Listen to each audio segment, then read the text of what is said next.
session hall. With that, let us proceed. Director General, please recognize the resource persons invited today and thereafter kindly administer the oath to those who have been invited for the first time in this inquiry. Director General. Yes, sir. I will hold it for you, my classmate. Mr. Chairman, permission to proceed. From the Department of Public Works and Highways, Secretary Vivencio Dizon. From DBM, Department of Budget of Management, Undersecretary Rolando Toledo, and Assistant Secretary Mary Ann de la Vega.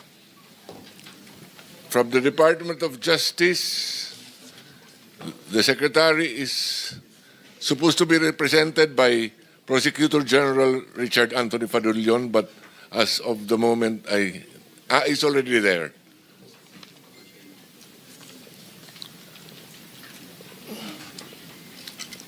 From the PAGCOR, they are represented by Assistant Vice President for Gaming, Licensing and Development Department.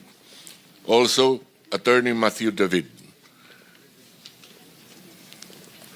From the BIR, we have Assistant Commissioner James Roldan. From the Land Transportation Office, Assistant Secretary Vigor Mendoza II. From the Philippine Contractors Accreditation Board, Dr. Pericles Dakay. Engineer Arthur N. Escalante and Engineer Ernie Bagao, both from PICAP. Of the contractors, we have Mr. Mark Alan Arevalo, Wawaw Builders, Sally Santos, SYMS Construction Trading, Robert Imperio, IM Construction, Mina Elamparo Jose, WJ Construction, Pacifico Discaya, St. Gerard General Contractor Development Corporation. We also have the former district engineer of DPWH Bulacan First District, Engineer Alcantara had confirmed that he will attend. I don't know if he is arrived. Engineer Bryce Erickson Hernandez, DPWH Bulacan First District Engineering Office. Engineer R.J. Domasig and Engineer Merg Haron Laos. Undersecretary, I've been given a note that Undersecretary Janet Abwell from DBM is also here. That is all, Your Honor. Mr. Chair. I will ask. Mr. Chair. For a while, Okay. we will just administer the oath to those For those who are here for the first time, kindly stand and raise your right hand. Do you swear or affirm to tell the truth, the whole truth, and nothing but the truth in this proceeding? I do. Thank you. You may take your seats. Well, it's a pleasure of Senator Marcoleta. Thank you, Mr. Chair. In the agenda, I can see that Yusek Maria Catalina Cabral was invited, but I don't see her in this room, Mr. Chair. Why? May we hear from Secretary Vince Dizon? Mr. President, Mr. Chairman, good morning po sa members ng Blue Ribbon Committee, honorable members of the committee. I think for former Undersecretary Cabral, I just want to inform the body that I officially accepted the courtesy resignation of Undersecretary Cabral 2 nights ago. And I believe, Mr. Chairman, that I think she wrote a letter. No, she informed me by message late last night that she had written the committee to inform her of that, to inform the committee of her of the acceptance of her courtesy resignation, and thus I think requested not to attend. But of course, even if she is now just a private citizen and no longer part of the DPWH, I'm sure if the committee will require her to attend, she still must attend. But now no longer as a official of DPWH, but as a private citizen. Thank you, Secretary Dizon, for the information. Mr. Chair, I don't think her resignation will shield her from her responsibility. There are personal questions that we need to ask her. More particularly, Mr. Chair, your own expose, I still recall in your last privilege speech, her text message to Senator Soto is very damning. I mean, it is something that we need to properly process. It is something that is probably within the heart of the system of DPWH. So kahit na mag-resign po siya, it will not matter to us. There are personal questions that we need to ask. Salamat po. And the chair agrees. So if there is an motion to issue a subpoena and/or subpoena duces tecum, then we'll put it into a vote. Yes, Mr. Chair, I move that former Yusek Cabral be still invited to appear before this committee. Invited or issue a subpoena? Or issue a subpoena. Better, Mr. Chair. Any objection? I second the motion. Properly seconded. So ordered. Mr. Chairman, if I may po, just to Yes, please, Secretary. consistent with this po, we have also made public that while former Undersecretary Cabral is no longer with the DPWH, we have been very clear in the new leadership of the DPWH that this does not in any way stop us from continuing our internal investigations on finding out who should be liable for the clear crimes that have been committed against our people. So we will continue that investigation regardless of whether she or any others will no longer be part of the DPWH. Thank you very much, Mr. Chairman. Thank you.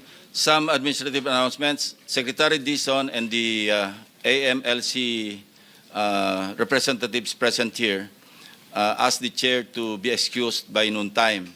So if there are questions that will be addressed to them, kindly ask the questions before 12 noon. Thank you very much. So Senator Pangilinan is recognized. Mr. President, I just conferred with the Vice Chairman. We are exchanging slots. He will go first and then I will follow. Chairman of the committee is recognized. Thank you, Mr. Chairman. As Vice Chairman of this committee, let me state at the outset, this investigation would not have been necessary had the concerned agencies simply did their job. The truth is they did not. What we see here is negligence, if not outright complicity, that allowed this flood control anomaly to thrive. Nobody lifted a finger. Nobody fulfilled their mandate. Nobody cared. As if corruption has already become the norm in this country. Or is it not? Is it? Is corruption normal in this country? This is what this hearing is all about, to come up with a law so this will never ever happen again. Let me start with the GPBB. Are you here? The Government Procurement Policy Board? Can you come forward, please? I have some questions for you. Yes, please, kindly come forward and take your seats. Na-administer na sila. Hindi pa, sir.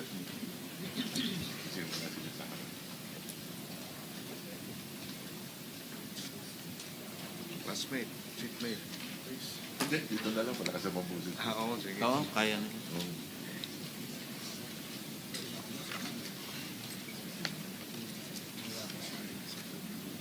And also, do we have the representative from the Bureau of Internal Revenue here? Committee Secretary? Yes, Mr. Chair. Thank you. Sige, pakian mo sa GP po. Sige, go ahead. Sir. Kindly stand and raise your right hand. I already have. Okay, thank you. All right, thank you. Please proceed. Can you identify yourself, please? Resource person. Good morning, Mr. Chair, honorable members of the committee. I'm Maria Ginesha Rivera Guillermo. I'm actually the officer in charge of the Government Procurement Technical Support Office. I'm as well as an appointed Deputy Director General, Your Honor. All right. Based on the data, Mr. Chair, from the Philippine Center for Investigative Journalism, among the top 15 contractors that have been named by the President, the following had a poor and unsatisfactory contractor's performance evaluation. Tama po ba? Nagbigay po kayo ng ilan? Tama po ba itong report ng PCIJ, itong SunWest, Legacy, EGB, Equiparco, MG Samidan, LRTK Builders, ay ilan lamang at High-Tone at Real Road Edge, ay ilan lamang sa mga kontratista na may poor or unsatisfactory contractor's performance? Mr. Chair? Mr. Chair, Your Honor, the CPES report or the Contractor's Performance Evaluation System report bears those po as the unsatisfactory po na rating nila sa CPES. Just to clarify, if I may, Your Honor, Mr. Chair, the CPES is posted po sa GPPB website. However, this is being provided po by the CIAP po. And it's part of our mandate to be providing this po as part of our transparency measure with respect to government procurement. So totoo po ito, yung report na ito pong 8 contractor na ito out of the 15 that were named, meron po silang poor unsatisfactory performance. Tama po? If we, Ma'am, Mr. just Chair, say kung tama or hindi po tama. it bears, yes, Your Honor, it's in the report po. All right. Now, my next question, what do you do pag meron po mga unsatisfactory na mga report na ganitong contractor? Ito po ba ipopost lang ninyo? Hindi nyo pa bibigyan ang DPWH, ang PICAB na report na at pagkatapos po, correct me if I'm wrong, pag may mga ganito po poor performance, di po ba bina-blacklist po ninyo ito? Tama po din ba itong report na natatanggap ko? They're blacklisted? Mr. Chair, Your Honor, may I clarify po that the CPES report is prepared by the CIAP. Okay. And then the CIAP is actually having a lot of CIAP implementing offices, which of course they have to accredit. One of which is meron po ang DPWH na tinatawag po nilang CPES unit po, implementing unit.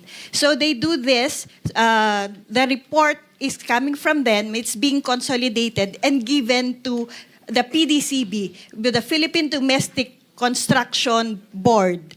And then, binibigay po yun na copy sa amin, sa GPPB TSO, as part po, kaya po pinopost din po namin yon. Ngayon po, when it comes now to the rating, we do not do the blacklisting because this is the part po yan ng procuring entity. Now, if I may explain further po, what's the purpose of the CPES rating insofar as the procurement law is concerned? Under RA 9184 po, before this is only being looked into kapag ka-part po siya ng submission to support po yung single largest completed contract ng isang contractor. Meaning po, kapag magbibid po sila, yun po ay hinihingi as part po ng SLCC, yung sinusuportahan po niya. Pero, hindi po yun automatically na tinitingnan kasi kung halimbawa nag-submit din po yung ating bidder ng notice of yung acceptance, then our certificate of final acceptance, then that is only an alternate, an option po yung CPES. But under now sa ating procurement law, NGPA, 3 bagay na po na ginagamit na po yung CPES. Although even under RA 9184, it's already basis for blacklisting. But the blacklisting is at the end po yun ng procuring entity.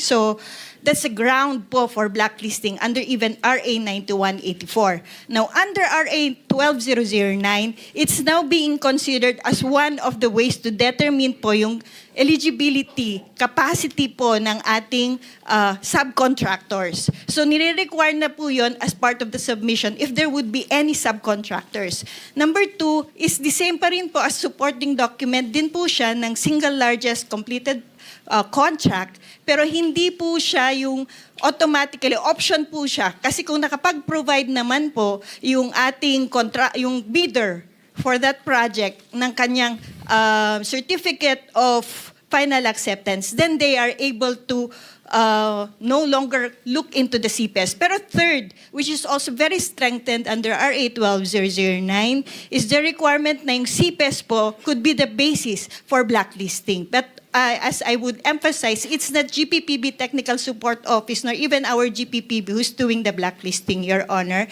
Mr. Chair. So kayo nga ang nagba-blacklisting.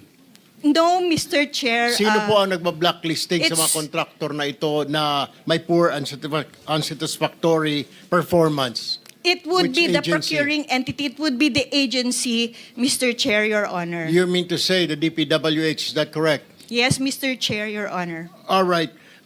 Thank you. Let me go to the Department of Public Works and Highways. Mr. Chairman, my question is, ano po nangyari dito, DPWH, Mr. Chair? Bakit hindi po natutunugan na blacklisted po ito, poor and satisfactory performance, o meron pong itong mga slippage kung tawagin? Bakit nakalusot lalo na po itong sila Diskaya? Napakadaming proyekto dito, napakadaming poor and unsatisfactory performance, Mr. Chair. Maraming salamat po, Mr. Chairman, sa napakaganda at importanteng tanong. Yan din po ang tanong natin nung tayo po ay pumasok sa DPWH nitong nakaraang 2 linggo. At to give you a straight answer, Mr. Chairman, tingin ko po, ito pong mga CPES na ito at iba pang mga safeguards at iba pang mga dapat gawin ng ahensya ay hindi po ginagawa nitong nakaraan. That is the simple answer. In fact, Mr. President, ang nakakagugat pa po dito, hindi lang po bad performance ang hindi na-monitor at hindi na-actionan. In fact, marami po tayong nakita na isiniwagat na rin po ni Senator Lacson, ng ating chairman, sa kanyang privilege speech. Marami pa po dito mga proyekto na hindi lang bad for performance, no performance at all. In fact, marami pong mga ghost project na on record, may mga papeles po tayo, at ito nga po ang naging basehan natin sa mga kasong final natin ditong nakaraang linggo, na kahit na ang term ng kontrata, for example, 250, 300 days, lumalabas po sa mga papeles, miraculously, natapos po kuno itong mga proyektong to at nabayaran po itong ibang mga contractor dito within months. Alright. Sign po ito nitong mga ibang nandito ngayon as completed at nabayaran po itong mga kontratang ito. So clearly po, hindi po ginagamit itong CPES at kung ano-ano pang mga dapat ginagamit ng ahensya para i-monitor ng tama ang implementasyon ng mga proyekto. That is the straight answer po that I can give the Honorable Committee. At nakikita po natin ito hindi lamang sa mga kontrata sa Bulacan, kundi nakikita na rin po natin ito sa ibang kontrata sa iba pang lugar.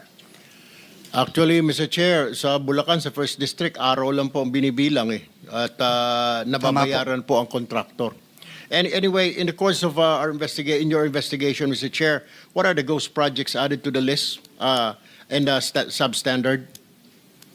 Right now po, we have received more than 100 reports already in only 2 weeks of ghost or very substandard projects.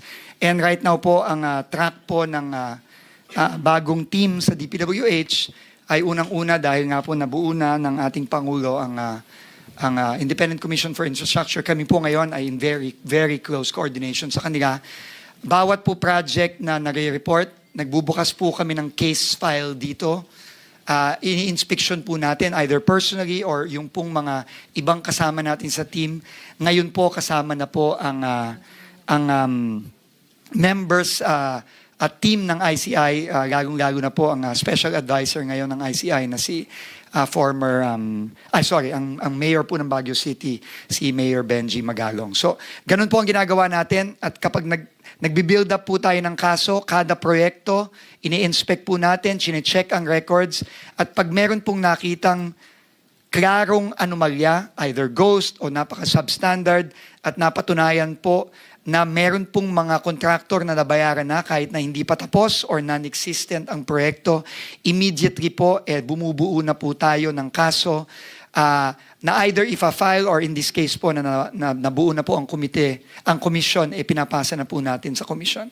All right, Mr. Chair. Bilisan na lamang po natin ang pagsasagot. Ano po, Mr. Chair, kasi po marami po pong nakapila at only Pasensya na po, Mr. Chair. 2 minutes and 39 seconds. No, I understand po because you're explaining it properly. Ang tanong ko lamang po kasi, so, will you agree with me na may collusion po talaga? Yung mga dating opisyal na DPW simula sa taas hanggang sa baba, hanggang sa mga district engineer, project engineer, nakikipagsabuatan sa mga contractor para kumita. Absolutely agree, Mr. Chairman. All right. Ito yung sinasabi ko, Mr. Chair, na marami tayong ahensya na dapat, kung ginawa ng trabaho lang ng GPBB, ginawa ng DPWH ang trabaho nila, may iwasan po ito kaagad eh. May mga stopgap measures eh. Kagaya po sa DPWH, nandiyan po yung tinatawag na Bids and Awards Committee, nandiyan po yung Technical Working Group, na pwedeng harangin po kaagad na, oops, may red flag pala ito. Uy, teka muna, meron mo pala ito mga substandard, meron pala ito mga ghost project, dapat di na po pinapalusot. Tama po ba? Dapat doon pa lamang po napigilan na. Tama po, Mr. Chairman. All right, let me go to the,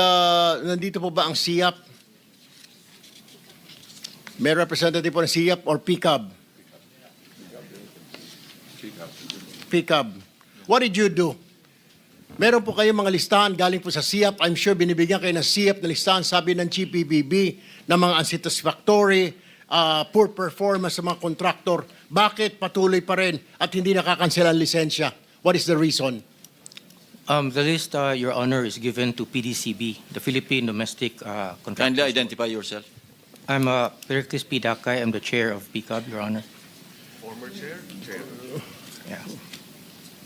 Former. Is he the For- Okay. So, alam ho ninyo, under po sa Republic Act 4566, may kapangyarihan po kayo na mag-imbestiga at aksyonan ang anumang mga kontraktor o isuspende, i-revoke ang kanilang lisensya. Tama po ba yon? Yes, Your Honor. Alright. Bakit hindi nga po nasuspende, patuloy, lalo na po itong mga diskaya, nakakuha pa ng bilyon, daan-daang bilyong kontrata? What did you do? We act, Your Honor, when there is a complaint that is forwarded. So, to our kung wala pong complaint, hindi po kayo kikilos. Tama. Dahil walang complaint, hindi kikilos. Though meron po kayong katibayan, may report na na poor performance yung kanilang trabaho, substandard, hindi po kayo kikilos. No, Your Honor. There was no report that was forwarded to us regarding substandard performance from. Hindi kayo binigyan ng SIAP dahil the GPBB is saying na galing sa SIAP yung mga report ng substandard? Or are you lying? No, I'm not lying, Your Honor, because Kasasabi lang po ng GPBB kanina na galing sa SIAP. Under kayo sa SIAP, di po ba? Yes. Dapat po kayo po nag-iimbestiga rito. Bakit hindi po? that's the Philippine Domestic Construction Board, Your Honor. Kaya nga po, hindi kayo binibigyan ng kopya na SIAP. No, Your Honor. Hindi kayo binibigyan. O siguro kasi busy lang din kayo sa paghahanap ng proyekto sa gobyerno. Kasi isa sa mga requirement, dapat contractor ang mga board member ng PCAB. Mr. Chairman, member ng PCAB. Mr. Chairman, I have, for your information, I have filed a resolution to review. We have to review this law kasi kalukuhan po ito. It directly go against dito sa sinasabi nating conflict of interest, Mr. Chair. Yes, kindly wind up because you have 10 seconds left. No, Thank that's you. all. That's it for me, Mr. Chair. I'll just do another round of questioning in the second round, Mr. Chair. Thank you very much, Senator Erwin Tulfo. Senator Pangilinan is recognized. Thank you, Mr. Chairman. Magandang umaga. Ang ilang mga katanungan, direkta na sa mga tanong. Secretary Dizon, nabanggit ninyo, 100 ghost projects and substandard projects. Tama po ba yan? Opo, yun pa lang Yes. po ang natatanggap naming mga reports as In of the last, today. in the Last last, 2 weeks alone. meron na ba kayong findings? Sino-sino ang top 15 doon sa 100 mga substandard o kaya ghost projects? Ghost projects muna. Meron na po tayong Sino ang mga top notcher? Opo, meron na po tayong ilang mga findings. Ito po ay ongoing ang ating case investigations. Pero ang pwede ko pong sabihin ngayon, yung pong na-file nating kaso nung nakaraang Huwebes against 26 individuals, including 20 DPWH and former DPWH personnel, as well as several contractors. No? kasama po dun sa mga na-discover nating ghost projects, unang-una po yung binisita ng ating Pangulo mismo sa Baliwag. Ito po ay, ang contractor po dito ay Sims Construction. Meron din pong ghost project na pinilit na hinahabol kahit na last year pa po sinabi na completed na, pero na pag-alaman po natin na 3 weeks o 1 month ago lang nagsimula ulit ang trabaho para lang ipakita na merong project doon. Ito po ay sa Wawaw Builders, no? At meron din po tayong kinasuhan sa St. Timothy Construction Company. Yun po ang mga contractor na nakasuhan na po natin as of now, pero kami po ngayon ay tuloy-tuloy pa rin po ang case build-up at pagbubuo ng kaso na nakikipagtulungan po tayo ngayon sa ICI. St. Timothy. Opo. Sino ang kontraktor ng St. Timothy? Diskaya po. I think lumabas na rin po yun dito sa mga hearings Yes. yung nakaraan. Dahil sa kanilang sumpang salaysay, sabi nila wala silang mga ghost project o wala silang mga substandard.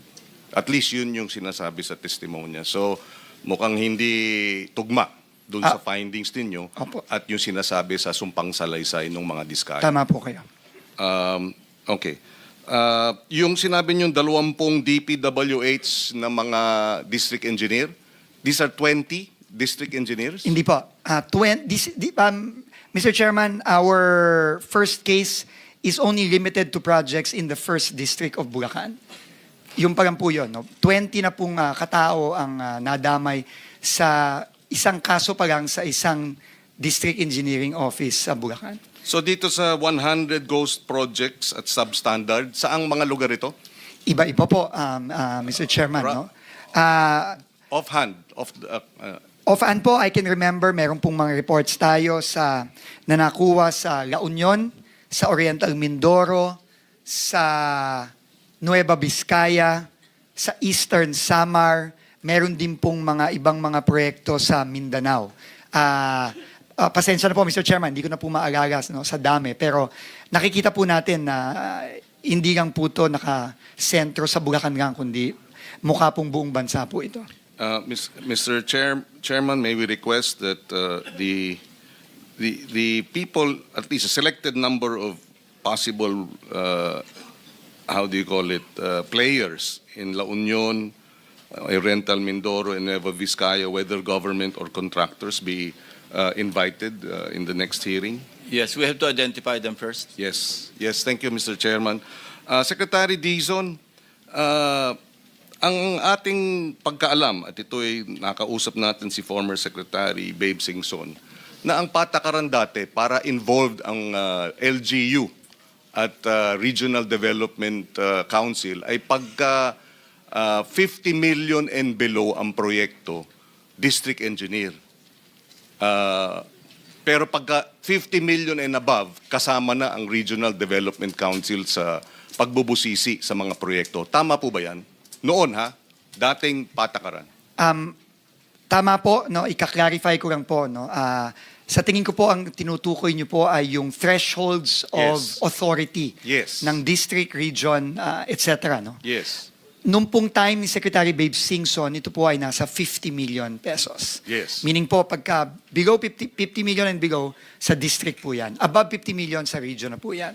Ito po ngayon ay itinaas. At ngayon po ay naka-threshold na po sa 150 million sa district.